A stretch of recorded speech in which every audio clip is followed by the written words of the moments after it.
والذين آمنوا أشد حبا لله মারফাদত্ব পরিচয় লাভ করা। আল্লাহ পাক রব্বুল আলামিন বলেন, যে বান্দা যে বান্দিনী আমার পরিচয় পাবি তার দিলে আর কোনো কিছু থাকতো না, একমাত্র আমার মহব্বত থাকতো। والذين آمنوا أشد حبا لله। ও মানুষ, তুমি যখন কোনোর পরিচয় পেয়ে যাও, যখন মানুষ কোনো কিছুর পরিচয় পেয়ে যায়, ওই জিনিসটার জন্য মানুষ পাগল হয়ে যায়। ও মানুষ, একটা বিবি যখন হয়, ওই বিবির জন্য মানুষ পাগল হয়ে যায়। একটা সন্তান যদি কারো হয়, ওই সন্তানের জন্য পাগল হয়ে যায়। আর আমার মাওলা যে কত বড়, আমার মাওলার দয়া যে কত বড়, আমার মাওলার মায়া যে কত বড়। একবার যে বান্দা যে বান্দিনী পরিচয় পেয়ে যাবে, তার আর কিছুই ভালো লাগতো না, শুধু আল্লাহ তাআলার জিকির ভালো লাগবে। জোরে জোরে বলি সুবহানাল্লাহ। এজন্য মারফাদত পরিচয় লাভ করা।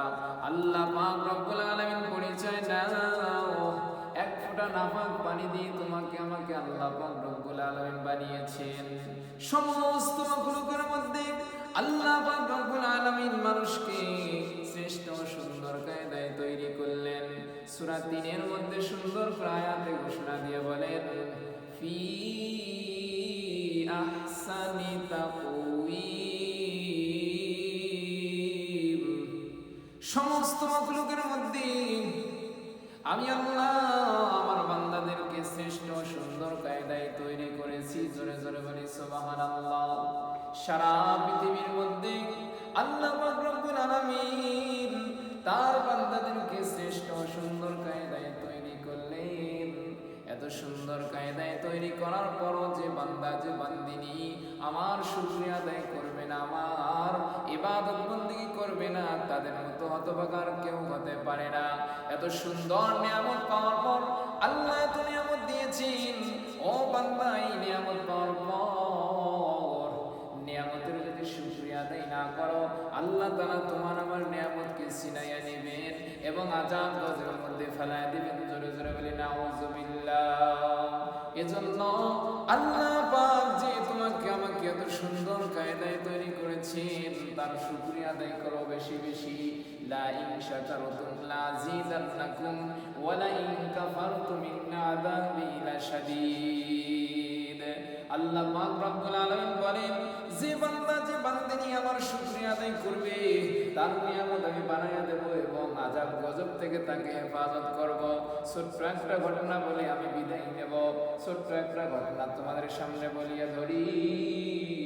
ছোট্ট একটা বিষয়, হযরত মূসা আলাইহিস সালাম একদিন আল্লাহর কাছে সাক্ষাৎ করতে যাচ্ছি। আল্লাহর কাছে সাক্ষাৎ করার সময় বলল, আল্লাহ, তোমার এক বান্দা আল্লাহ একটা প্রশ্ন করেছে, আমি কি আপনাকে বলতে পারি? আল্লাহ বললেন, বলো রে মূসা, কি প্রশ্ন? ও আল্লাহ, তোমার এক বান্দা বলেছি তিনি নাকি 40 বছর ধরে আপনার ইবাদত আপনার বন্দেগী করেছি, ওই মানুষটা জান্নাত পাবে না জাহান্নাম পাবে, এই বিষয়টা আপনার কাছে একটু জানতে চেয়েছে। মালিক, ওই মানুষটা কি জান্নাতি না জাহান্নামী আপনার কাছে একটু জানতে চেয়েছে। আল্লাহ বললেন, ওই মানুষটা ওই বান্দা বিনা হিসেবে জাহান্নামে। জোরে বলি নাউযুবিল্লাহ।